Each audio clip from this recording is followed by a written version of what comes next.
Pero espere un momentico, espere. ¿Puedo traer agua o algo? ¿Cierto? Que Tráigala, van a necesitar. tráigala mientras que Hernán hace la intro que ¿Qué? se demora. Él se demora haciendo la intro. Noralba, Noralba, ¿me regaló un termito Darío, con agua, por favor? yo creo que esta es una de las adiciones más interesantes que hemos hecho al chat, huevón, porque pues básicamente yo conozco a Aria de toda la vida, pues porque salió del colegio en un año Ya mayor estamos y yo digo, grabando, en pues serio. ya estamos grabando. Y es prácticamente para mí la persona más inteligente que ha salido de ese No, colegio. Pero para mí es como si hubiéramos eso es metido mito. para mí es como si hubiéramos metido en el chat un H100, o sea, ya sí tenemos capacidad de GPU. Ahora sí Obvia- tenemos capacidad de Ob- procesar. Obviamente es uno de los mejores amigos de Lucas y hablando pues porque tenemos, digamos que vamos a decir que tenemos una compañía en común, entonces hemos empezado pues como a conversar. Y me acuerdo de las primeras reuniones donde empecé a hablar con Arias, hey, mira, vos has mirado todas las tecnologías, y me dijo, no, es que el valor intrínseco y yo no sé qué cosas. Y yo, marica, qué huevonada utilizo para un man, porque Arias puede sufrir de una cosa que Joe McCann llama sobreintelectualización de las cosas. Le dije, ¿qué video me consigo que le pueda pasar a este man que no sea yo tratándole de explicar, porque yo me voy a enredar, no soy fluido, pero que la coja, que le diga dos o tres cosas? Y le pasé por ahí una serie de 2 o 3 videos de Michael Saylor y entonces ya me está preguntando, hey, huevón, de verdad, ¿cómo hago para comprar Bitcoin? Entonces, cuando ya me dijo eso, yo, ya lo podemos meter al chat porque es muy bueno uno tener pues una capacidad de procesamiento mayor, porque este mantiene una velocidad de aprendizaje y una capacidad de entender matemáticas y un montón de cosas, pues geopolítica, que a mí me parece pues un súper buen aporte. Usted lo ha visto como ha estado en el chat, compartiendo, dándonos información, hasta que llegó a un punto pues que empezamos a hablar pues de temas macro Colombia y empezó a darse un par de perlas y yo, no, Arias, vos lo que tenés que hacer es echarte podcast con nosotros pues para que nos compartas todo eso que estás pensando, porque de eso se trata. O sea, uno tiene que aprender de los que van a la vanguardia de ciertas áreas de conocimiento, pues para uno poder irse formando y crear sus propias opiniones. Entonces, por eso me parece una berraquera pues tenerte acá. Lástima que tu amigo de pupitre, compañero de 14 años, ese aparece a veces, otras veces no aparece. Ay, hombre. No, qué compañero tan malo. En el último podcast No, nos contó que si no hubiera sido por vos nunca hubiera podido entender cómo no, qué vea, pasaba en el libro todos, de la histeria de las rosas y no sé qué cosa. Entonces, todos los años, por esta época, a mí me eximían de todos los exámenes, pero era como si no me eximieran, porque me tocaba sentarte con Hacerlo a acuartelarme en Lucas. la casa de Lucas para ayudarle a pasar todos los exámenes, no uno ni dos, todos. El final de matemáticas, de física, de química, de historia, de inglés, de español, todo, weón, todo. Entonces me tocaba, y hay una anécdota muy buena, una vez en un examen de economía, pues siempre eran muy necios, entonces yo todo juicioso, yo hacía mi tarea, yo estudiaba y yo estaba haciendo el examen de economía, estábamos como en décimo, yo creo, y la profesora se llamaba Miss Lee. Miss Nancy Lee, que también fue Miss profesora Nancy mía. Lee, Miss Nancy Lee, que era como medio un poquito asiática, pero Sí, americana.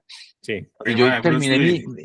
yo terminé mi examen, yo estaba tranquilo y Lucas me lo arrebató y yo en el susto reaccioné y me quedé con esta parte del examen y, y me rompió el examen. Bueno, eso sonó y yo, puta, otra vez me tocó empezar a escribir otra vaina. ¿Y sabe qué me hicieron Lucas y los amigos en noveno? En ese año, acordate Hernán, se fueron todos los profesores gringos por el problema del terrorismo que estábamos viviendo y quedaron muy poquitos. Y uno de los que quedó fue el director de bachillerato que se llama Mr. Flemish, ¿te acordás? Sí, sí, sí. Y él le tocó tomar ser el profesor de historia, porque el de historia que había se fue, era un man de Detroit, Mr. Vance, no sé si te acordás, y Sí, se sí, fue claro. muerto de Sí, sí. susto. Me acuerdo que hacía unos chistecitos y que the defeat of the Spanish Armada y ponía unos pies. Sí, Sí, siempre sí, sí, acuerdo sí, uno de ese man pendejadas. se fue. Entonces el rector de bachillerato le tuvo que, cogió historia y nos daba, pero no tenía tiempo, entonces todo era multiple choice. Entonces hacía 20, 30 preguntas en los exámenes de multiple choice y estos manes me hicieron aprender un lenguaje de la A a la Z corporal. Entonces yo me hacía en No, la punta del salón. no. Y entonces, pero ya eso se regó y todo el grado ya sabía el lenguaje. Entonces yo les decía, lo único que les pido es que pierdan 2 o 3 preguntas para que no quede tan evidente. Entonces llegó el primer examen, entonces yo tenía que hacer esta seña.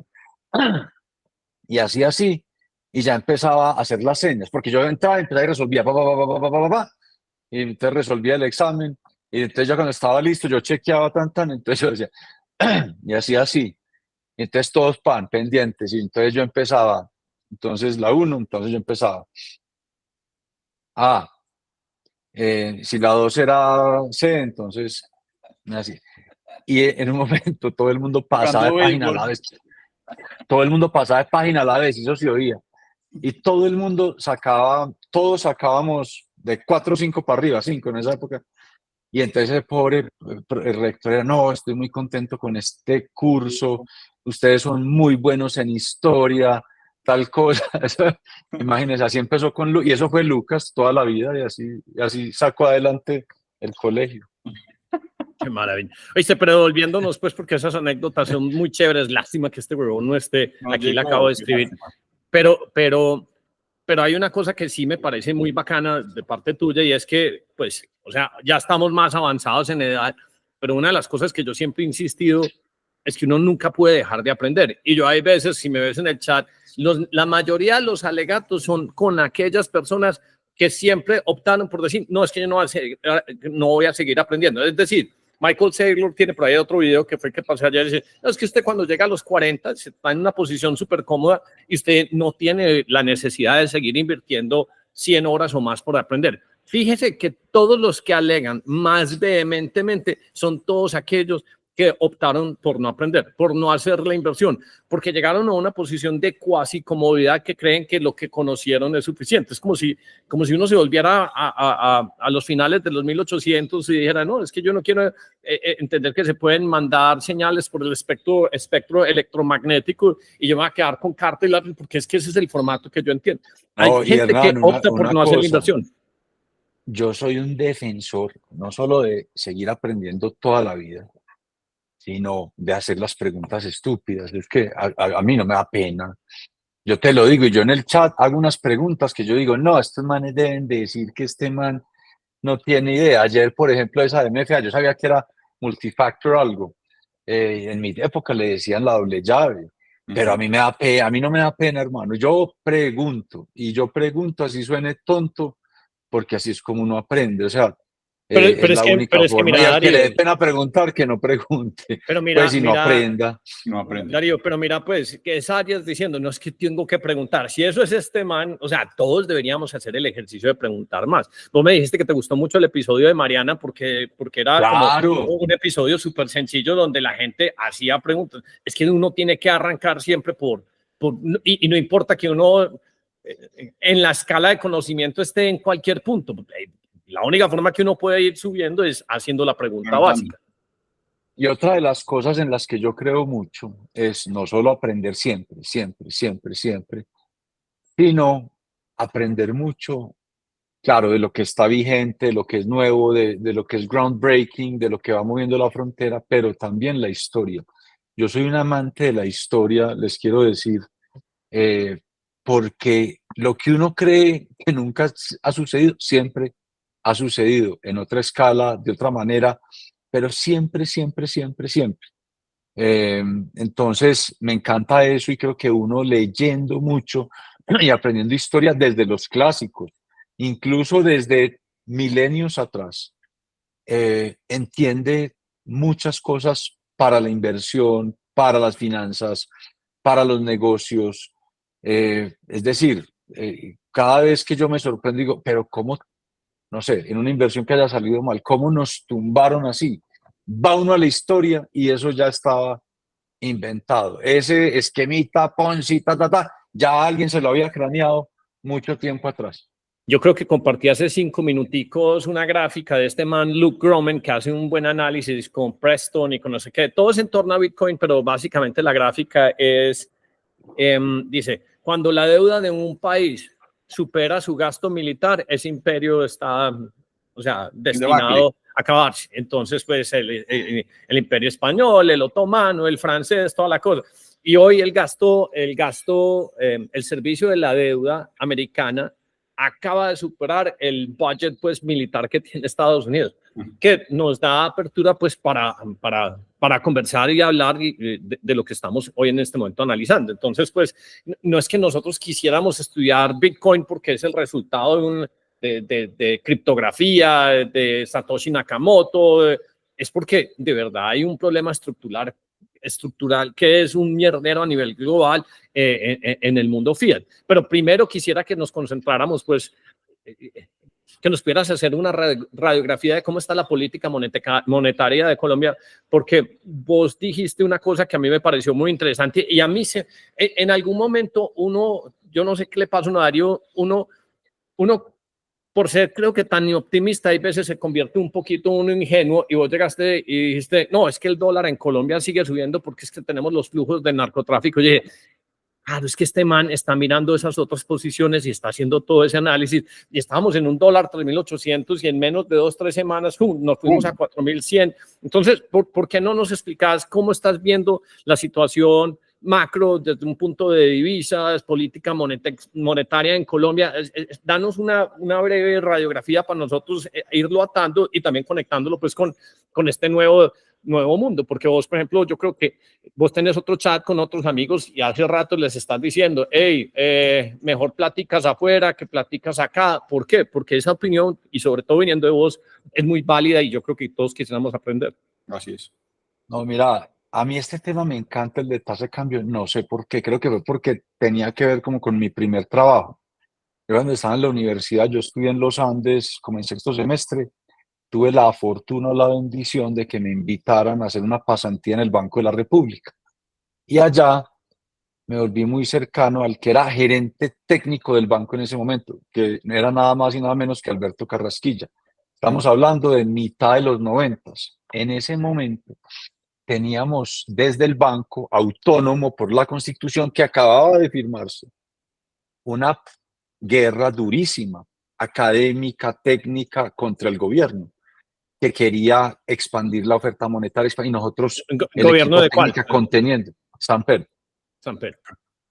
Era un gobierno en una crisis política enorme, con un problema fiscal enorme, con investigaciones a la familia, o sea, mejor dicho, algo muy parecido a lo actual y una presión contra el banco. Y yo era de los técnicos del banco, con Alberto. Alberto era el gerente del equipo técnico. Entonces, en esa época había un sistema en Colombia que se llamaban las bandas cambiarias, no sé si ustedes se acuerdan. La tasa de cambio va entre dos extremos, entre el PEG puro y el flexible puro.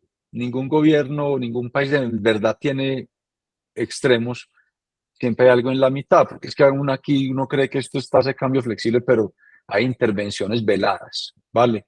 De la tesorería, del mismo banco, todo. Son flotaciones no sucias como antes, pero sí hay intervenciones. Entonces, en ese momento a mí me encantó el tema y aprendí bastante del tema, gracias a Dios, porque aprendí con los expertos, con los mejores. Hice muchos papers sobre el tema. Entonces, yo monitoreo todo el tiempo este tema. Entonces, hoy en Colombia, para ir al tema concreto que veo, veo que tenemos el rezago que ya ha sido muy recogido por la política monetaria contraccionista que debía llevar a cabo el banco, como bien lo ha hecho, pero todavía hay rezago. Tenemos todos los fundamentales macro, no hay uno, quiero ver el primero, que alguien me diga, este fundamental macro apunta a que se fortalezca el peso. Uno solo, no lo hay. Miremos varios.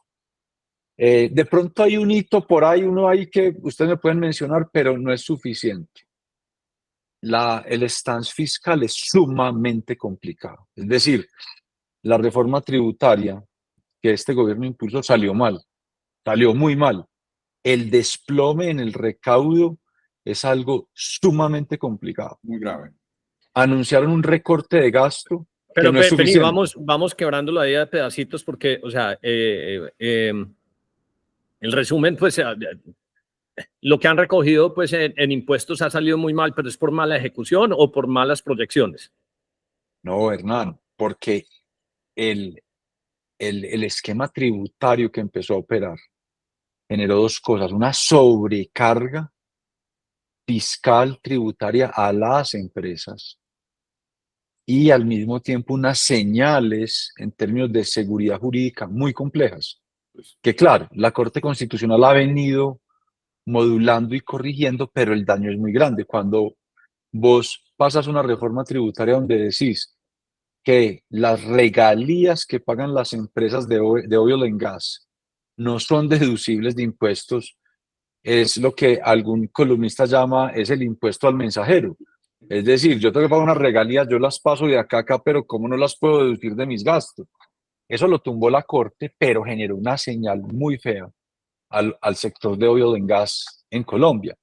Entonces, la reforma, digamos, si aplica algo por lo que probablemente muchas personas me van a brincar, porque como así que usted hablando de Reaganomics y yo no sé qué, yo amo a Reagan y fue mi inspiración para estudiar economía, es la curva de Laffer. O sea, apretas tanto y ahogas tanto al sector productivo con impuestos que el recaudo, por más que crees que tus tarifas y tus tasas de tributación están altas, empieza a caer el recaudo porque ahogas el sector privado.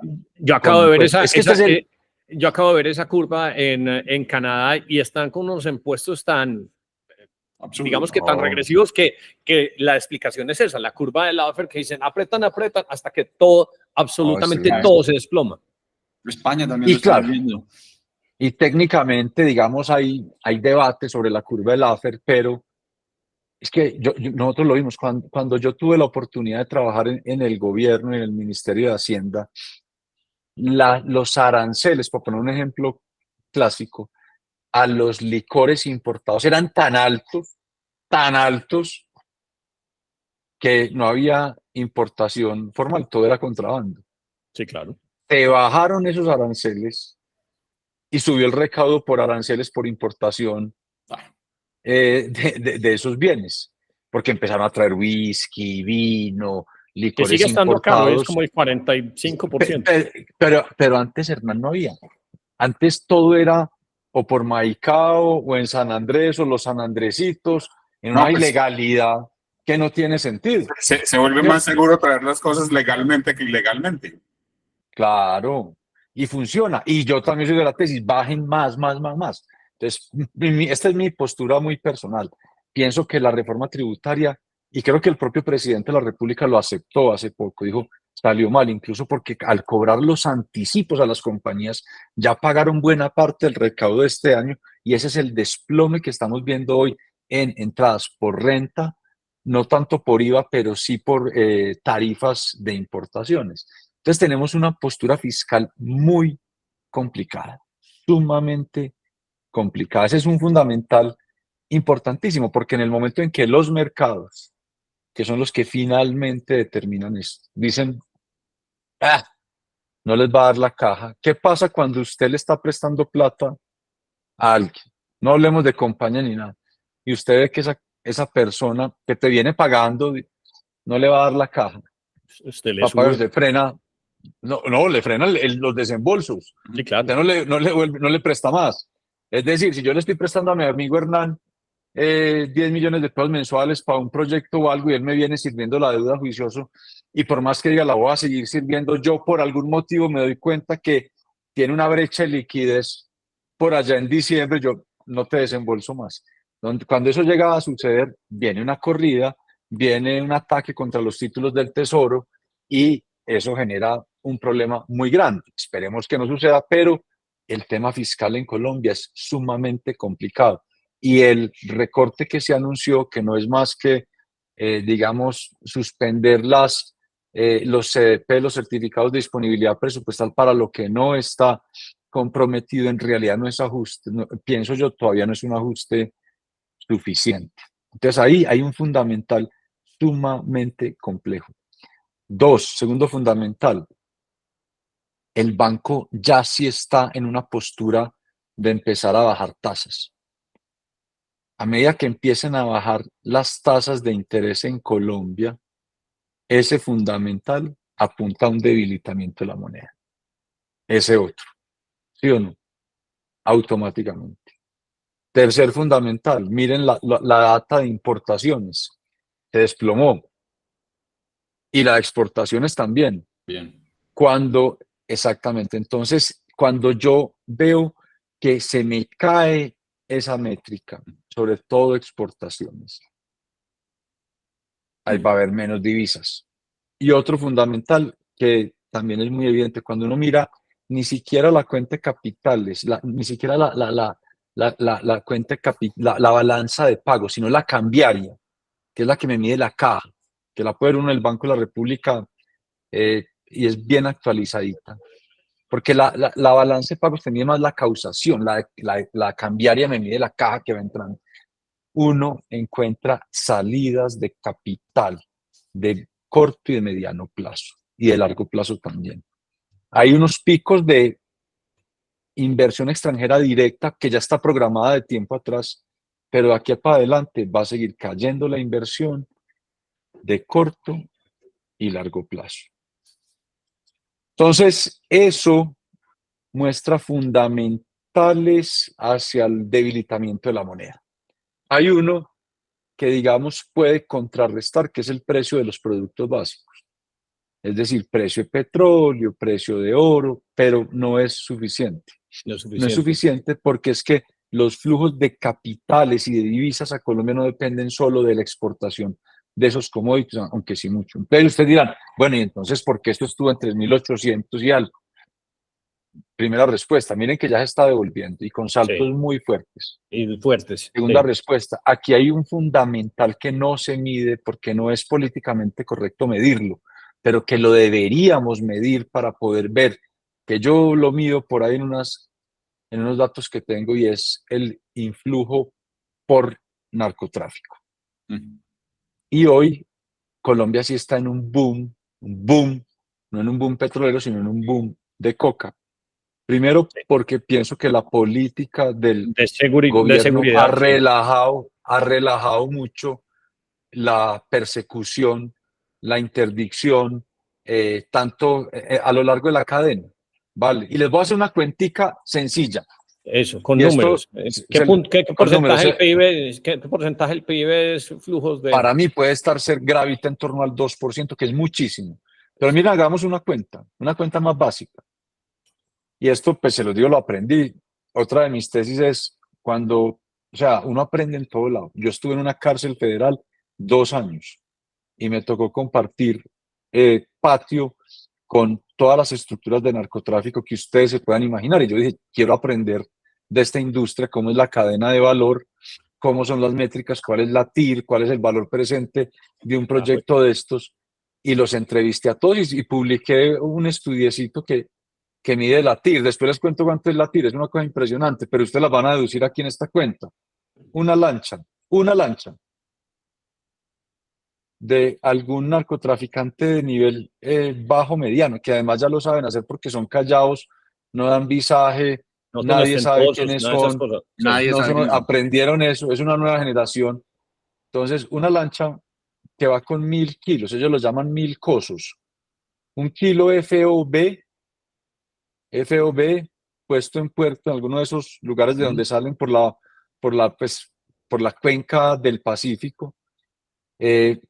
Vamos a ponerle, pues, hoy está mucho más barato por el incremento en la oferta de coca. Ahorita, de hecho, están almacenando coca en algunos municipios, porque se cae el precio, el agricultor almacena para esperar una mejora en el precio. Eso solo se ve en la leche, en el arroz, en el algodón, en el maíz, pero nunca lo había visto en la coca. Pero volviendo al tema, volvamos a la lancha. 1.000 kilos, 1 tonelada en la lancha. Pues vamos a ponerle caro, pues, a $1.000 FOB el kilo. Vamos a ponerle carísimo, pues. Es decir, 4 millones de pesos, está menos.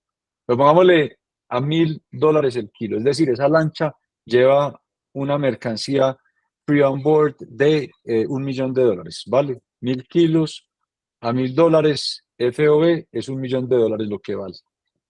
Al cuidacarga, al navegante, al capitán le pagarán, pues, y mucho, pero $100.000, pues, entre todos. Y los costos en que incurren por temas de corrupción, por mover la corbeta, por el radar, todo eso, son otros $100.000, póngale, pues, $1.200.000. Vamos a subirlo a $1.500.000, el costo, pues. Listo. Esa lancha la descargan en Guatemala, en Honduras, ya ni siquiera en México, incluso en Costa Rica, y le reciben a $8.000 el kilo. Es decir, cruzar esas millas náuticas desde el Pacífico colombiano o desde Ecuador, porque ya están sacando mucho por Ecuador, a Centroamérica son $8 millones si coronan, ¿vale? Entonces, esos $8 millones, quitémosle ya el 1,5 millones, van 6,5 millones de profit. Pero a los 8 millones también quitémosle lo que cuesta el bajador de La Plata, que les cobra entre el 10 y el 20%, dependiendo si se lo entregan en un mes, en 15 días o al otro día. Vamos a suponer que el personaje quiere la plata al otro día. Entonces utilizan compañías de transporte, de ventas celulares, de cadenas de tiendas de barrio, de compañías de taxis, constructoras, todo, se lo entregan al otro día. Quítele pues el otro 20%, quitemos otro 1,600,000. Es decir, tengo 1,5 y 1,6 es 3,1. Es decir, eso de 8 millones, tengo 4, 9, casi $5 millones de profit por una lancha de varias que envían todos los meses una sola persona. Hagan la cuenta. Hagan la cuenta de la cantidad de capitales que puede entrar por ese sector, por ese commodity colombiano. Por eso mi tesis siempre ha sido, hombre, esto hay que volverlo legal para que esas rentas del narcotráfico no lleguen a unas bandolas que hay a lo largo y ancho del país, sino que a través de un comercio regulado con el otro país, tanto el país exportador como el receptor puedan apropiarse con un Export Trading Company, con mecanismos que hay de comercio regulado de esos recursos. Pero por lo tanto, por lo pronto está llegando a través de estructuras ilegales y esa plata llega. Y yo tengo otra tesis. Ese recurso redistribuye más que el café. El café redistribuye en 500 municipios de Colombia, mal contados, casi en todos los departamentos. La coca, yo diría que en más de 500. ¿Por qué? Porque esto lo aprendí pues como de entrevistas con ellos. Yo pasaba días cuando me tocaba en la celda con uno de ellos, les sacaba información, investigaba. Entonces uno de ellos me decía, hombre, es que cuando yo corono una de esas lanchas y corono 4 o 5 al mes, imagínese eso, uno. No, es un billete. Entonces yo tengo una fila en la oficina de gente a la que le pago la universidad, le cambio la maquinaria del taller de confección a mis tías, le compro tractores en todas las fincas, a todas las veredas, mejor dicho, redistribuye de una manera absurda. Eso está sosteniendo esta economía, es mi tesis muy personal, porque no hay un solo fundamental, como les decía, que apunte a algo positivo. Miren la muestra mensual manufacturera, la industria, reventada. El índice de comercio al por menor, toteado tanto en ventas como en empleo. Miren la demanda de energía no regulada, es decir, la que mide la actividad del comercio o la industria, caída. Miren, cualquier métrica, no la hay. Lo que está sosteniendo esto es ese sector, para mí. Y es pura percepción, como sucedió es pura percepción, uno lo siente, o sea, yo personalmente lo siento, uno ve cosas como, pero ¿qué es lo que está pasando? ¿De dónde sale el flujo de dinero para esto? Y son negocios pues que es que haciendo uno todo en orden es muy berraco competir con esos márgenes que son tan extrafalarios. Y ahí va uno entendiendo por qué también ellos mismos son los que incentivan tanto el caos, porque incentivar el caos es básicamente una defensa del precio y de los márgenes. Uno por eso en estas películas pues, de carteles mexicanos y toda la cosa, dice, es que mientras más caos y más verguero existe y más sube el precio y entonces en vez de enviar una lancha, en vez de enviar 4, envían una porque se la ganaron toda en una. Entonces lo pone una desventaja con los negocios. Yo creo que esa es una fuerza macroeconómica que uno tiene que considerar en el análisis y es parte de la explicación a por qué no se ha devuelto esto. Ahora bien, eso no solo es así. Por ahí miraba con alguna persona que me decía en estos días, en este momento están teniendo dificultades para monetizar. Esa bajada a veces se dificulta, más los otros fundamentales que les hablé, pues pueden llevar a contrarrestar ese efecto. O sea, yo estaba mirando aquí, me estaba acordando de un forito que le mandé a Hernán. Entre junio del 22, y ahí fue más un efecto político, y noviembre del 22, junio, julio, agosto, septiembre, octubre, en 5 meses, la tasa de cambio en Colombia pasó de 3.777 pesos a 5.061, 1.284. Entonces yo le decía a unos alumnos y a un equipo que trabaja conmigo que si ustedes hubieran tenido eso, ¿qué hubieran hecho? Evidentemente, arbitrar y ganarse eso.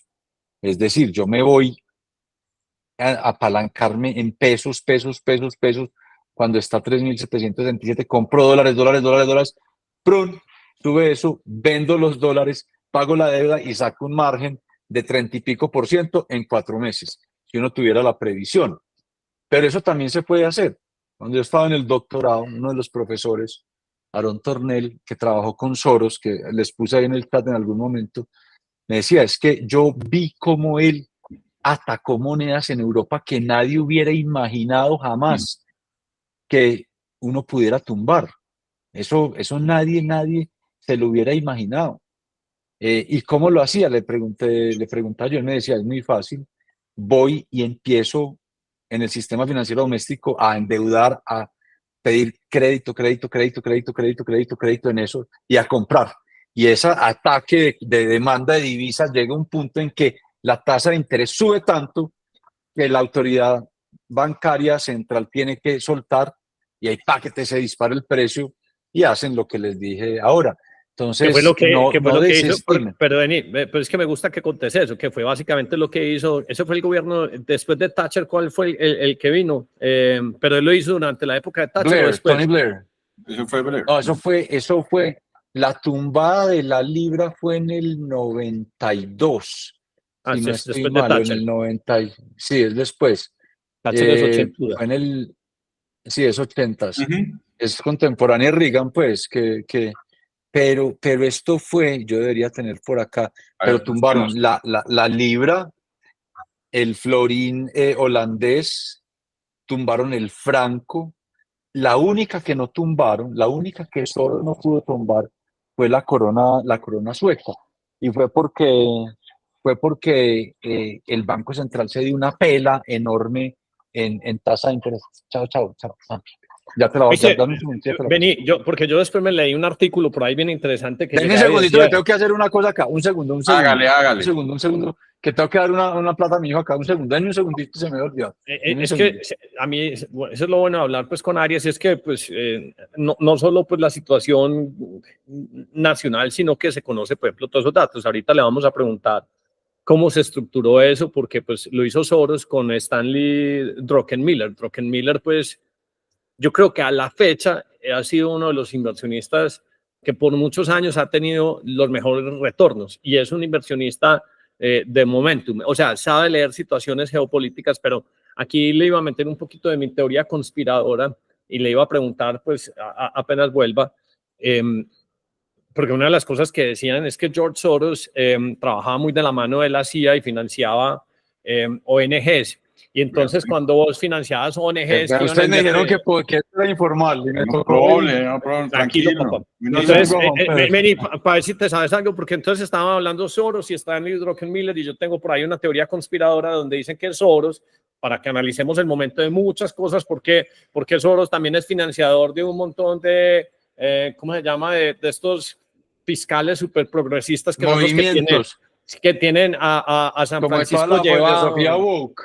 Sí, toda esta filosofía woke. Entonces este man lo que hacía con la CIA era, no sé qué, metámosle billetes a ciertas ONGs, desestabilizan un gobierno y él después llega y dice, no, ya me voy y hago un corto con las monedas. Pura conspiración. Pero me estás diciendo que podría pasar que algunos de estos grandes... digamos que apostadores de flujos de capital, ¿les gustaría o les serviría ver gobiernos desestabilizados como el actual gobierno para llegar y hacer una apuesta contraria y decir, ahí me voy corto? Pues porque eso sí, o sea, de todo lo que pensábamos que íbamos a conversar, yo no me imaginaba que me ibas a llevar Soros y que después íbamos a conectar con esta posibilidad. No, pero es que Soros en esa época lo hizo de frente. Es que aquí estaba mirando, Inglaterra fue en septiembre del 92 y eso se llevaron 5 billones de libras. México pues ya fue en 94, las crisis que llaman MIT, Malasia, Indonesia y Tailandia fueron en el 97, luego cayó Rusia, luego cayó Brasil y vino ¡prrra! Y eso todo lo empezó Soros. Y el único que le aguantó fue la corona sueca pues en su momento. Pero es así, y eso en esa época lo hacían de frente. Es decir, tenían fondos, entraban, váyase corto y compre, dólar, o moneda dura, y eso el Banco Central empezando a vender, ve que empiezan a caer las reservas, llega un punto en que dice, tengo que soltar la tasa de cambio para que no me sigan comprando. Y ¡prum! Sueltan para que se equilibre otra vez el precio, y ahí vendes, pagas la deuda y sacas la plata. ¿Sabes con quién te quiero juntar? Hay un pelado que se llama Peruvian Bull y en estos días me pasó un video de los príncipes del yen. O sea, yo no había entendido que existía una economía más artificial que la japonesa y que Japón es realmente una colonia americana. O sea, y me pasó estando ahorita en Japón, pues, o sea, los japoneses básicamente están cargados de T-bills y tienen artificialmente hundida esa moneda porque en el momento que empiecen a vender T-bills para recuperar ese yen se les va a la luna. Entonces me parece un ejercicio y este tema macro, o sea, ahí sí que me siento yo flojo, pero me parece una berraquera tener esta oportunidad para hacerte un montón de preguntas porque entonces veo un montón de cosas. Hay mucha cosa que, claro, mira, pero yo te digo, pues si vamos a hablar de teorías conspirativas, este es un país donde los mercados son tan pandos, hay tan poca liquidez que vos lo moves muy fácil. Vuelvo es decir, 25 millones de dólares la bolsa colombiana, eso mueven 2 meme coins al día. No, pero vos, miren siempre los patrones de data de tasa de cambio, por ejemplo, al final de mes. Eso coge o algún fondo de pensiones o algún banco y dice, yo necesito cerrar mi contabilidad al 30 de junio con tanto, y hacen una cosita a las 12 del día, antes de que llegue la 1 de la tarde, que cierra la mesa, algo, pum, y la suben y terminan como les interesa. Entonces, si alguien tiene el músculo y la disposición, de verdad que aquí, pues pienso yo, y esto no es teoría conspirativa, porque pues lo he visto, lo puede hacer. Y hay gente que puede hacer mucha plata apostándole a esos flujos de capitales, apostándole a las desestabilizaciones económicas, y no solo en tasa de cambio, en tasa de interés también se puede hacer. En mi época, o sea, todo este tipo de cosas pueden suceder. En mi época, yo me acuerdo, alguien filtró el dato de inflación del DANE de alguna manera. Y ustedes saben que el dato de inflación influye automáticamente por la ecuación de paridad de tasas de interés en la tasa de interés así. Entonces el dato salía maluco, con un dato maluco de inflación que se espera en la tasa de interés, que se suba pues la tasa de equilibrio. Cuando la tasa de equilibrio se sube, ¿qué le pasa al precio de un título? Se cae automáticamente. Entonces, usted conociendo el dato de inflación antes, usted puede hacer teóricamente mucha plata, porque en un caso de eso usted sabe que eso va a tumbar el precio de los títulos. ¿Usted qué hace? Usted se va corto, ¿sí o no? Y puede sacar mucha plata con los test, por ejemplo. O va a salir alguna noticia fiscal. Eso le pega durísimo al precio de un té, sube ahí mismo las tasas, y uno puede hacer ese tipo de cosas, y yo me imagino que hay gente que lo hace. No, pues. yo creo que uno de los, creo que es Bill Miller o Stanley Druckenmiller, dice, es que educarse cuesta mucha plata. Una de mis educaciones más caras fue que yo hasta el 2021 estaba convencido que yo solo tenía que entender, hey, Tesla le va a pasar esto, va a ser así de grande, Palantir esto, todas aquellas inversiones que están todas concentradas en tecnologías. Y se me olvidó que por debajo hay una cosa muy importante que se llama el flujo de capital, tasas de interés, y es por eso que hoy en día, pues sí, me estudio pues todo lo que quiero saber en tecnología, pero yo sé que lo que salga del CPI, que salga del FOMC meeting de Jerome Powell, va a dictar básicamente cuánto van a crecer todas esas apuestas en todas esas otras cosas que uno tiene. Y esa es la parte que uno que uno quisiera que el sistema no estuviera, como se dice en redes, estuviera como tan rigged, pues que uno dijera, es que yo solo quiero aprender a invertir, pero estamos en un sistema donde todo este fiat, pues empezando pues con el eurodólar, es tan controlado políticamente que sí o sí te toca entender el juego de psicología. A mí me impresiona que Jerome Powell no diga voy a subir tasas de interés, sino que simplemente utilice ciertos calificativos y eso sea suficiente para el término, sí, para mover suficiente todo. para una interpretación de mercado y que todo, y usted va viendo esas velitas, esas cosas y ¡pum! Y de pronto se mete una desesperada, una disparada, simplemente porque nos toca es interpretar la psicología. Entonces, ese fenómeno como tal, pues discutirlo aquí también me Pero parece ahora, súper interesante. Hernán, una cosa importante con eso es cierto, pero eso es el ruido, eso es la volatilidad a la que uno le puede apostar si uno quiere y sabe. Yo no estoy recomendando que se metan a esto, porque ese es un juego para profesionales, a la volatilidad, a los segundos y los terceros momentos de las series de tiempo, como llamamos a los que nos gusta un poquitico también la estadística. Esa parte, sí, el inversionista convencional, la gran mayoría, le debe apostar al primer momento de la serie, pues, es decir, a su tendencia de largo plazo. A los que nos gusta estar metidos en esto, esos otros momentos de la serie, ¿sí me entendés?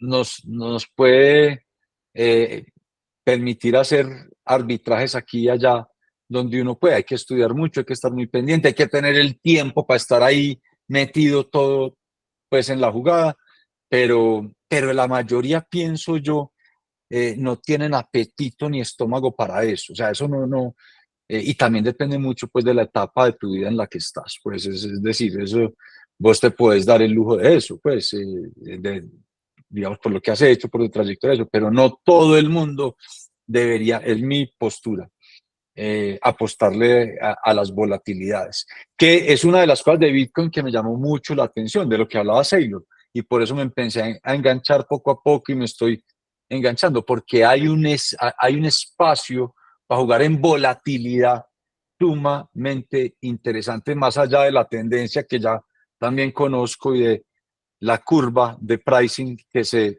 digamos, se vislumbra para los próximos años, donde hay un espacio muy grande donde yo puedo, si quiero irme corto en MicroStrategy, o puedo simplemente comprar el ETF de BlackRock, que es el más baratico de todos, y estoy tranquilo ahí, pero de pronto si me gusta y tengo apetito y estómago, por eso hubiera podido jugar comprar opciones put, y hubiera hecho una plata grande con MicroStrategy en los últimos 3, 4 días. O sea, hay un espacio ahí, pero de nuevo, eso sí es para el que tiene el estómago y el tiempo y la capacidad para hacerlo. Yo no creo que sea para todo el mundo. Entonces, una de las cosas pues que yo creo que siempre, como para ir entrando en conclusiones sobre este primer tema, pues nosotros siempre hemos tenido de alguna u otra forma un Banco de la República independiente, muy bien administrado, con muy buenos técnicos, pero vos en este momento no estás bullish en el sentido pues de tasa cambiaria, porque hay unos factores como el recaudo, el ahogo de las empresas, cómo están los flujos de capitales. La reducción de tasas que viene. El gasto estatal pues está hecho pues un verguero. Aquí necesitaríamos Desbordado. algo, pues una solución casi muy estilo Milei, donde diga, vamos por el 50% de ahorro. Yo no sé cuántos ministerios hay, pero vamos a cortar por lo menos el 60%. Aquí se requiere una solución que yo no entiendo por qué los que están ahorita en la palestra no la plantean, y es, si quiere mantener ese nivel de gasto, listo, porque socialmente nuestro pacto social dice que hay que gastar todo eso, aunque yo también pienso que está muy alto, pero hombre, con los impuestos están ahogando el sector privado, que es el que genera la riqueza para poder generar recaudo. Más tarifas no es equivalente a más recaudo. Curva el Laffer, hacia unos no les guste. Más tarifas ahoga y conduce a informalidad y a evasión. Más atadura más regulación conduce a menos recaudo. Hombre, este es el único país del mundo, el único, en donde a uno le cobran impuestos por pagar impuestos. Vaya Es usted impresionante. con su compañía y pague las retenciones que hace, pague la 350 de la DIAN todos los meses o el IVA cuatrimestral. Entonces usted paga la plata y el gravamen a los movimientos financieros. Es un impuesto transitorio en su momento. Eso tenía que venir reduciéndose y marchitándose a cero. Eso es impresionante. En el trabajo mío, que miro pues mucho los movimientos y todo, yo decía, la cantidad de movimientos que es puro gravamen a los movimientos financieros, el solo espacio que eso ocupa, ya reduce y destruye riqueza. Colombia necesita una reducción de impuestos brutal, Urgente. porque tienen ahogado al sector privado y sin eso no hay Excel que dé. Es que haga la valoración de una compañía y solo la parte de impuestos te destruye, te quita mucha parte de lo que debería remunerarse al riesgo por invertir, por apostarle, por trabajar, por emprender. Esa es mi salida, pero pues es la mía. Y ahí es donde yo muy siempre, válida. donde yo siempre saco el punto que siempre he dicho, Darío, es que como emprendedor, que es el que le toca armar, inventarse un negocio, uno siempre tiene el elemento de opcionalidad. Yo sé que la opcionalidad es muy difícil de encontrarla y cuando digo opcionalidad es, yo escojo el mercado, yo escojo el país, yo escojo la cultura, yo escojo la gente.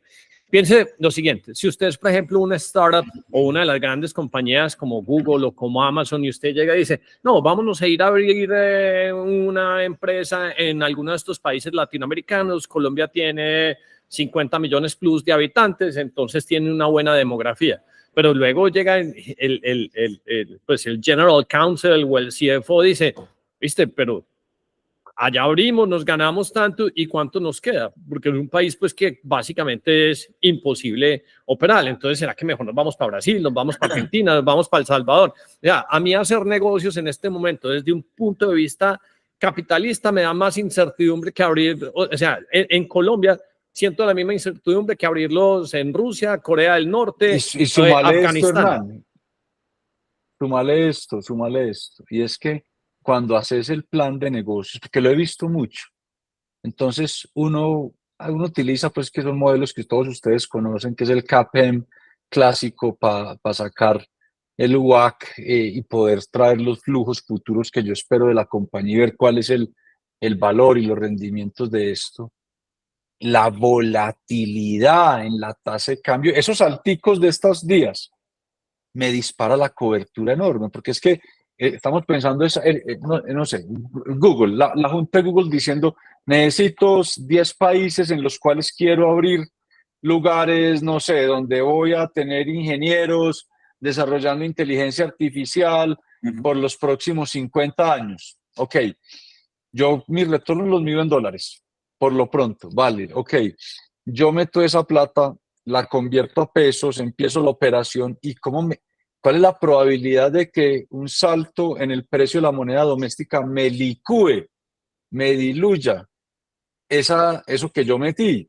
O al revés, o me la haga valer menos. Entonces, si me entienden, esa volatilidad, hablamos de Black-Scholes en estos días en el chat, que la ecuación tiene ahí la volatilidad en toda la pepa. Que a Michael Saylor le fascina, pues, además.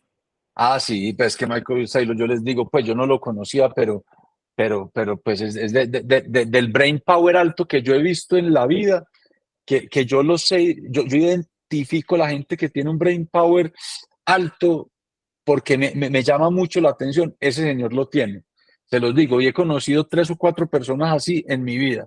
Uno fue un profesor del doctorado que hablaba en un nivel que decía era imposible de seguir, otro es un jefe que tuve, que se los mencioné hace poquito, y tienen como un nivel que ya raya en el autismo, pero porque es superior ya. Si ese man nos para bolas, porque yo pues lo he invitado varias veces y le he escrito, pero si él nos para bolas, obviamente pues hacemos el podcast con vos y él pues.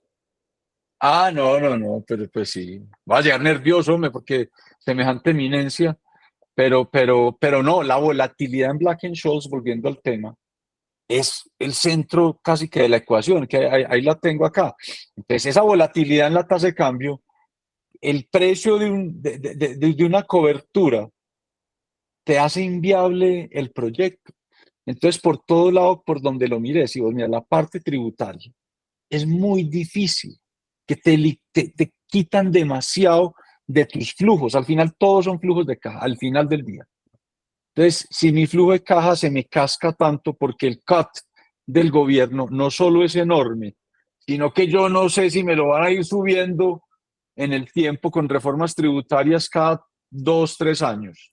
Y además, para yo proteger el valor de la moneda que meto, me toca pagar un costo altísimo que, digamos, aumenta el costo de mi capital. Es sumamente difícil. Es que hoy uno hace la valoración y vos encontrás WACs en negocios normales. No estoy diciendo pues en groundbreaking, con hurdle rates pues altísimos, no. El 20 y pico por ciento descontando. O sea, uno descontando eso no le da.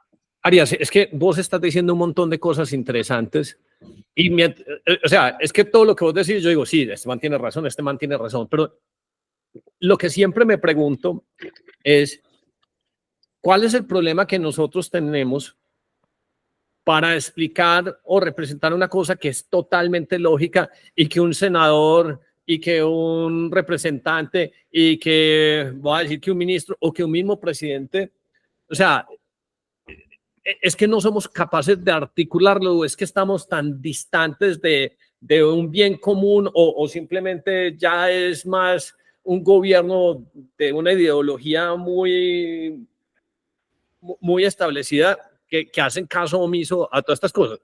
Me lo voy a volver con una cosa más sencilla. Si yo me pongo a explicarle a mi mamá que Bitcoin es criptografía desarrollada por la NSH 256 y que el máximo y el límite son 21 y que las emisiones, hace rato la perdí. Pues si yo le explico que tener plata como la tiene en una caja fuerte, así sean pesos, dólares o euros, y los deja ahí, y yo le explico que la caja fuerte tiene un huequito y viene un ratón y le roba $100, 1,000 pesos todos los meses, así ella no Todos se los dé meses. cuenta. Esa vaina sí me la entiende. ¿Será que es que lo que nos falta es articular de una forma que no sea tan técnica esto? O hay que ser un poquito más dramático y llegar y decir, mire, No. con esta reforma lo que hay es que cada 15 días se van a ir tantas empresas y vamos a ver, no, después no vamos a tener tomates, después no vamos a tener esto, no vamos a tener esto. O sea, más dramáticos, más pedagógicos. O sea, porque es que la mayoría de la gente no entiende esto que yo voy a dar y voy a decir así. No, y lo justifica además. El gordo es un meme, pero y él hay veces, yo creo que si algo aprendió el gordo en estos 100 episodios es que ya no es tan, ya ha cambiado sus posiciones en muchas cosas. Claro. Es más, yo tengo mi suegra me dijo, no, es que yo me leí todos estos filósofos europeos y yo lo único que no me había dado cuenta, Hernán, porque te he oído ya los podcasts, es que no había que ser emprendedor, era una tarea tan complicada, tan difícil, que ustedes básicamente es una carrera de obstáculos y cuando ya cree que acabaron, se les aparecen otros 30 y yo, bienvenido al mundo del que trata, porque del que paga impuestos. Sí. No, mira, esa es una pregunta sumamente interesante, porque iba a dar una respuesta, pero esa no la voy a hacer porque no quiero ser tan políticamente incorrecto. No, a nosotros nos gusta todo lo que sea políticamente incorrecto. No, pero, ¿te acuerdas que yo le dije, espera que yo esté acá y la guerra civil que se arma, tampoco quiero que la guerra civil escale hasta ese nivel. Pero yo no subestimaría la capacidad del funcionario público. Colombia tiene una tecnocracia sumamente buena y bien formada. O sea, yo en los últimos 30 años que ha sido mi carrera profesional, he conocido gente de unos niveles y están en el Banco de la República muchos, en el Ministerio de Hacienda muchos. Yo me acuerdo cuando empecé en Hacienda, mi primer trabajo ya en el gobierno central fue como Chief Economist de Hacienda, formamos un equipo.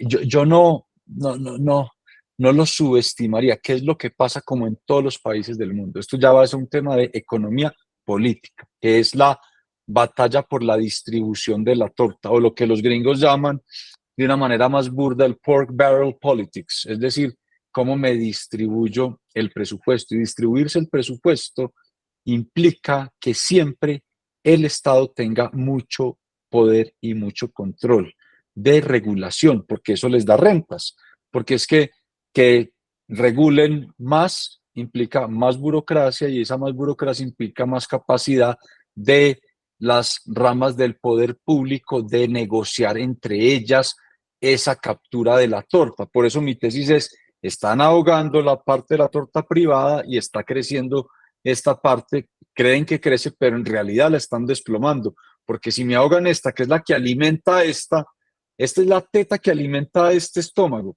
entonces se van a quedar sin esta y eso les va a implosionar también. Así ha sucedido en Venezuela, ha sucedido en Argentina, ha sucedido en muchos países.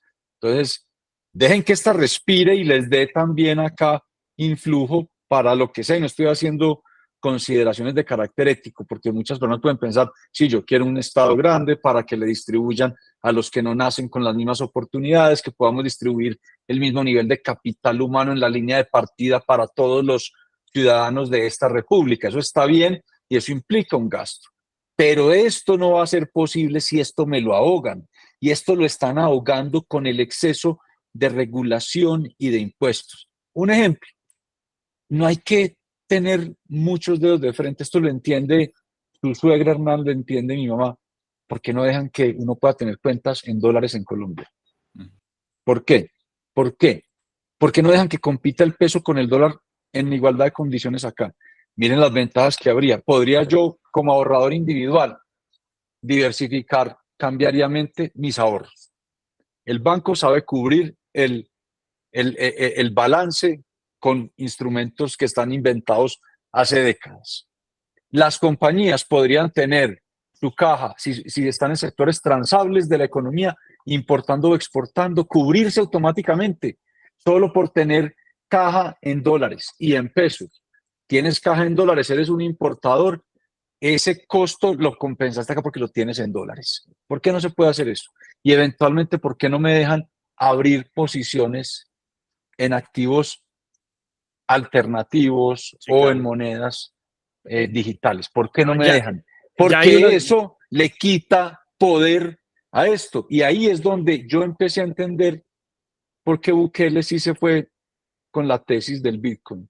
Porque es otra forma de pensar el Estado.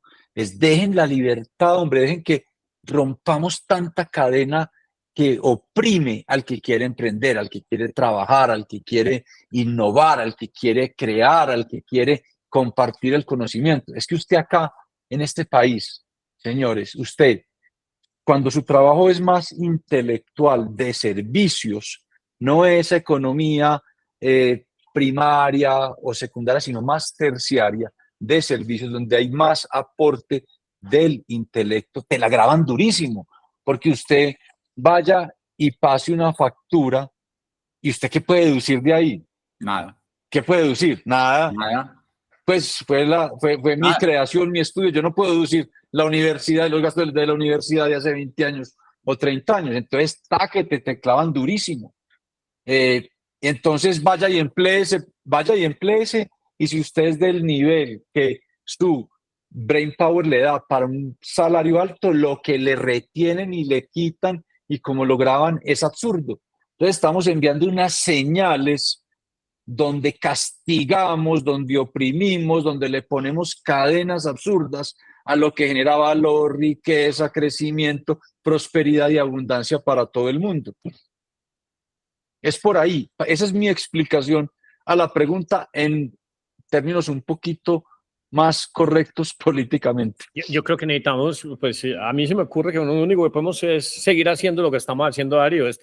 Con Arias es el episodio 99 y llevamos casi 2 años pues echando estos cuentos de manera simplificada, con personas muy inteligentes, pero hablando en lenguaje de amigos. Y yo creo que eso hay veces es lo que distancia conversaciones importantes, sino simplemente lenguajes como muy complejos. Te quería hacer una anotación. Esas inversiones en dólares no es que se pueda tener una cuenta, pero hicimos un podcast la semana pasada, Darío, con la gente de Banco, pues, y los inversionistas son Bancolombia, Bancolombia. una compañía que se llama Wenia, que vos ya puedes consignar directamente pues tu dinero, comprar COPW y ahí pasarlo a Bitcoin y pasarlo pues a un par de monedas. Entonces te permite tener exposición pues a esas monedas. Me parece fabuloso, fabuloso, pero ¿por qué no dejan que los bancos tomen depósitos en dólares de la gente? ¿Por qué no? ¿Cuál es el problema? ¿Cuál? De verdad, díganme cuál. No tengo ni idea. Yo no lo veo. Hace 30 años había una tesis y es, no, entonces podemos empezar a perder la autonomía o el monopolio de la moneda del Banco Central, que es el que puede financiar al gobierno vía impuesto inflacionario o señoreaje, que es ese término, volviendo a la historia, cuando las monedas, los reyes le quitaban un poquito a la punta y hacían más monedas. Sí. Ajá. Antes era así. Ya es muy difícil eso porque las personas tienen muchas otras formas de ir al fiat y poder tener un medio de cambio o incluso un depósito de valor. Hoy, a estas alturas, y había otra tesis, es que el lavado y eso, hoy les lavan en la cara a las agencias con pesos, con Bitcoin, con obras de arte, con relojes de otros valores, con todo tipo de artimañas. Hombre, ¿por qué su suegra no puede ir a Bancolombia y ábrame una cuenta, señora, ¿en qué lo quiere? ¿En pesos o en dólares? En dólares. ¿Quiere comprarme? Tiene aquí una plática en pesos. Venga, yo le hago ya al spot el precio y le paso acá y le pongo $1,000. ¿Por qué no? ¿Por qué no puede? Déjenme diversificar. ¿Por qué el señor que vende algún tipo de bien, no sé, digamos a Estados Unidos, que exporta alguna confección o flores, ¿por qué no puede tener acá las coberturas y tiene que incurrir en esos costos para eliminar la volatilidad? La volatilidad nos gusta a poquitas personas que creemos que podemos saber arbitrar de una forma u otra.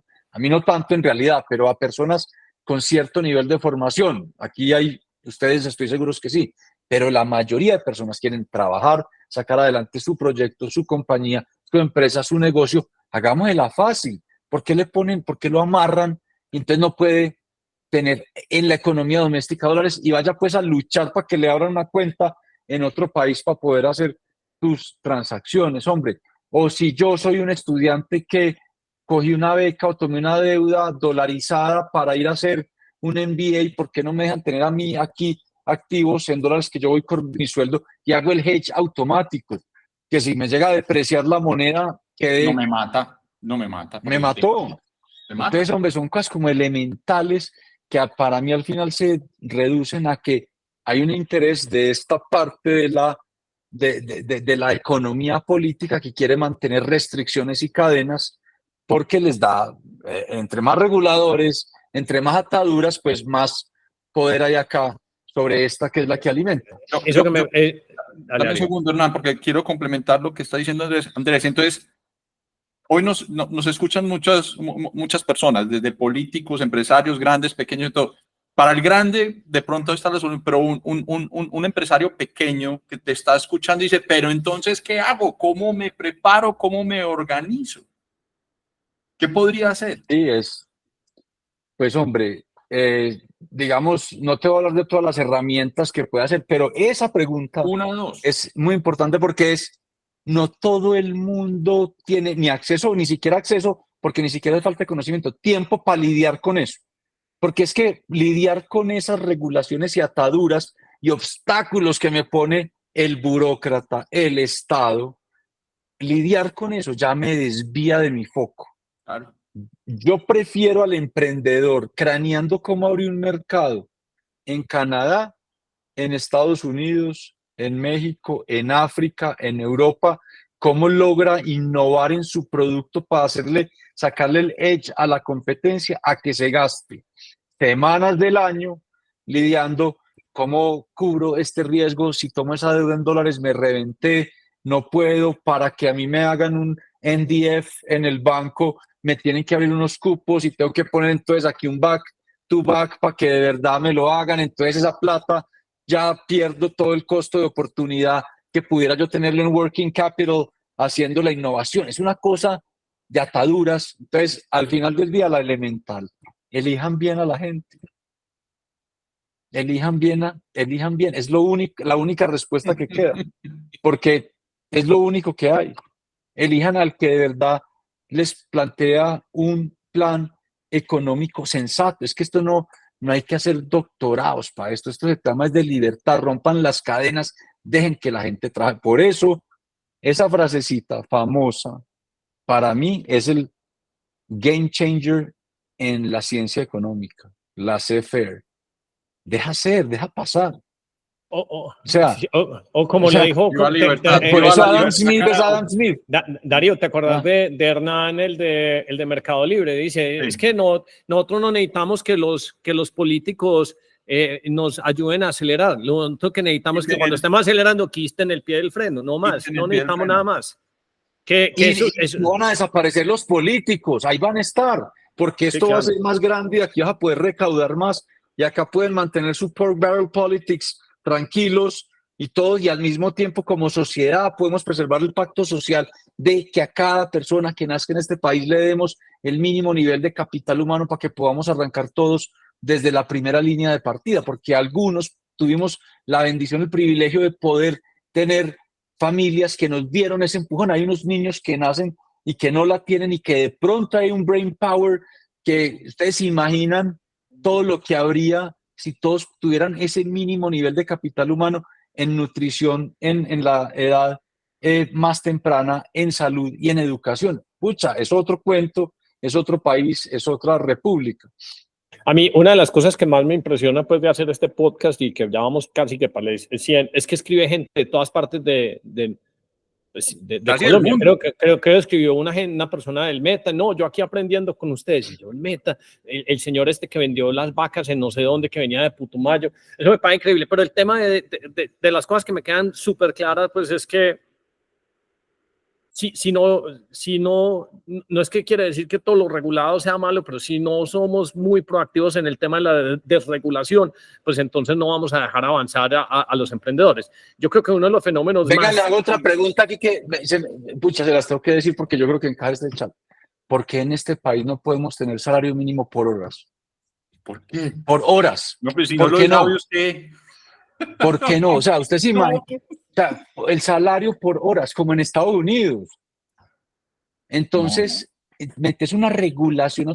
Si yo monto un restaurante, solo necesito 4 horas de una persona, entonces me toca o contratarla full time o contratarla por debajo de cuerda y ni va a aportar a pensiones, ni va a aportar a salud, ni va a aportar a riesgos laborales, que no dejan eso. Vaya pues. Entonces, porque viene y arma un zaperoco, un grupo de interés minoritario. Dejen que la gente trabaje. Pero ¿por qué no puedo trabajar por horas? Ahí me voy a volver un poquito a lo que le hemos oído a Barriga Sapo, pues que es este Juan Mario Giraldo, donde dice, lo que falta es que los gestores de opinión que existen hoy en día en el país realmente somos muy malos o somos muy poquitos. Y como los políticos son básicamente unos cazadores de gestores de opinión, lo que falta es que aprendan de personas que sí estén opinando pues como acordemente. Te voy a poner un ejemplo que es súper diciente. Hasta hace 3 meses estaba Biden, Operación Choke Point, Elizabeth Warren, que no, que vamos a sacar a cripto de Estados Unidos, que toda la cosa. Y llegó un pelado con gafas en uno de estos fundraisers de Trump y llega y le dice, hey, Mr. Trump, todas las compañías americanas se nos están yendo, se está yendo la innovación de cripto, se está yendo para Singapur, para Dubái. No, si yo quedo presidente, eso no va a pasar. ¿Por qué? En 2 semanas cambió el sentimiento. Aprobaron los ETFs de Ethereum y se dieron cuenta, ay, juepucha, mira 50 millones de votantes. Elizabeth Warren dice, no, es que estoy creando un ejército anticripto. No, pero es que hay 50 millones de votantes. Son unos cazadores de opinión. Pum, hicieron flip inmediatamente. Pues tanto es así que ayer, pues a nivel de ruido, no sabemos si es cierto, no, que Trump va a lanzar un meme coin. O sea, hace 4 años nadie hubiera dicho que las elecciones se podían de alguna otra forma predecir o votar indirectamente. No, venga, porque un candidato va a lanzar un meme coin. Eso demuestra que la regulación por se regulación no tiene ningún No sirve sentido. nada. La regulación existe cuando debe existir cuando si hay algún problema. Por ejemplo, a mí me gusta la regulación alimenticia que existe en Europa. Estados Unidos tiene una epidemia de obesidad la más berraca del mundo porque los alimentos básicamente es el lobby de 4 o 5 compañías y eso tiene más veneno que un berraco. Usted se va para Europa y usted puede comer pasta 20 días y está flaco. Usted come pasta 20 días en Estados Unidos y llega soplado como un hipopótamo. No, mira, en estos días les voy a contar para volver a este tema. Llegó el año pasado Juanpe, mi hijo, y me dijo, papi, estoy aburrido porque me hicieron un ejercicio en el colegio en donde la profesora nos hizo un cuestionario para ver si éramos de izquierda o de derecha. No nos dijo cuál era qué era qué. Simplemente nos preguntó, ¿quieren que la gente tenga salud? ¿Quieren que la gente tenga educación? ¿Quieren? Y quedé en la izquierda. Y yo ahí mismo quise pasarme y no me dejaron. Y a mí me dio una rabia, porque eso es un problema grande. La gente cree que clasificar entre izquierda y derecha estos temas, claro, políticamente muy rentable, pero es un daño enorme. Enorme. Oye, armé un problema en el colegio, todo, y les dije, a ver, ¿de dónde viene la terminología? Profesor, ¿me puede decir de dónde? No, no tengo idea. De la Revolución Francesa. Que no sea alegando con Arias, weón. No, pero es que cómo cogen a los niños, hombre, en eso. Sí. Profesor, explíqueme de dónde viene eso. No sabía. De la Revolución Francesa, donde se sentaban los que eran más antimonárquicos vis a vis los que eran más de las regiones, de la provincia y que no querían pues acabar guillotinando ni a la monarquía ni al clero. De ahí viene. Entonces le preguntaba, dígame, profe, ¿el libre comercio es de izquierda o de derecha? Entonces, es que el TLC Luis Uribe es de derecha. Sí, de derecha. Usted sabe que los que más se oponen al libre comercio son los terratenientes. No, entonces es de izquierda. ¿Qué es eso? Estamos haciendo un daño brutal. Entonces ya me imagino, ¿el Bitcoin es de izquierda o de derecha? Es elemental, o sea, ni de izquierda ni de derecha. Es un tema que puede generar prosperidad, crecimiento, libertad. Entonces, a mí con esos cuentos, ayer hablaba yo con Cata, mi esposa, y le decía, te voy a admitir una cosa, la reforma pensional con todo y hay cosas que no me gustan, hay cosas que me gustan y no me parecen tan descabelladas. Le dije así, ¿cómo así? Entonces, ¿soy de izquierda? No, eso no tiene sentido. Ese sistema de pilares, yo me acuerdo, lo tratamos de introducir nosotros en el año 2003, me acuerdo perfecto, cuando Juan Ricardo Ortega era el vicetécnico y yo era el director de política macro en Hacienda. Por temas que había agenda de otros proyectos de ley no se alcanzó, pero fue una discusión que dimos con el Banco Mundial. Entonces, ¿qué es izquierda o derecha? No nos enredemos en esa vaina. Hay cosas de elemental sentido común. Lo que les preguntaba ahora, dejar que la gente tenga dólares, cuenta en dólares, ¿es de izquierda o derecha? Hombre, si yo soy de un sindicato y quiero planear unas vacaciones con mis hijos para un año entrante, ¿por qué no me dejan ir ahorrando en dólares acá? ¿Por qué me van a exponer cambiariamente a que cuando llegue en un año vaya a comprar los tiquetes, me destruyeron o a hacer la reserva del hotel? Eso no es ni de izquierda ni de derecha. Entonces, una de las cosas que a mí más me horrorizan de este momento es que todo es izquierda o derecha, izquierda o derecha, izquierda o derecha. Y dicen unas cosas unas pendejadas. La regulación, por ejemplo, de los alimentos, ¿es izquierda o derecha?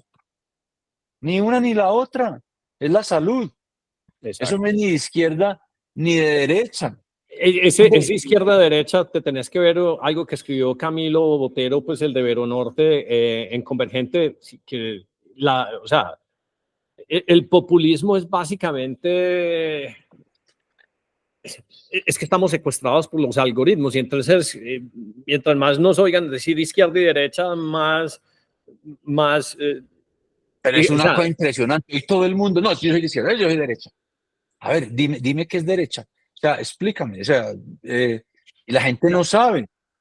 Sí, Darío, con esa pregunta Darío, a mí me da pena pues con Arias pues como robarle más tiempo, pero yo creo pues que o sea, otro invitado recurrente pues, y sobre todo para que sigamos, extraordinario para que sigamos haciendo como más análisis. Y a mí yo quería preguntarle yo quería preguntarle sobre BRICS, sobre petrodólar, cuándo Colombia podría aspirar a ser un país de tenencia legal en el Bitcoin, pero yo creo que esos son temas que dejamos pues para otro podcast. Pero sí quiero aprovechar que el gordo pues le haga la pregunta de cierre pues a Arias, hombre, que lo veo. ¿Sabes qué está haciendo Arias? Él está escribiendo y tomando notas de todo, porque como después tiene que sacar los TikToks. Yo soy el meme. No, pues es impresionante. Yo quedo como muy achantado, ¿sabes? Porque siento que algo al principio yo siento que la economía de nosotros es tan débil, pero no de ahora, sino de hace mucho tiempo. O sea, lo que vos decías, o sea, llega alguien y la mueve con una facilidad impresionante. No, pues yo creo que el peor karma que nosotros tenemos es la corrupción, y por eso a los políticos no les interesa desregular todo ese tema, pues porque ellos sienten que tienen el poder y nosotros nos encargamos de crear esa clase política que reina.